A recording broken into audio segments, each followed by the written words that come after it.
Hello mga kaikit! Yes mga kaikit, for this short video clips ay isi-share ko sa inyo yung ganap ko noong gumawa ako ng adobo. Oo mga kaikit, na-miss ko yung very classic adobo na kung saan ay asim at alat lang ang naglalaban sa paggawa ng adobo. Kadalasan kasi mga kaikit is yung medyo may tamis-tamis na adobo, yung niluluto ko mga kaikit. Oo.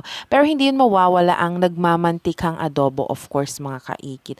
Ayoko yung masyadong matubig, yung ano yun, yung ilalagay mo na lahat-lahat, yung suka, soy sauce, and then water lang mga kaikit. No, not that mga kaikit. But, of course, classic adobo na nagmamantika. Oo, mga kaikit. Na kung saan nasagupsup ang aming nga lasa na. O, ayan.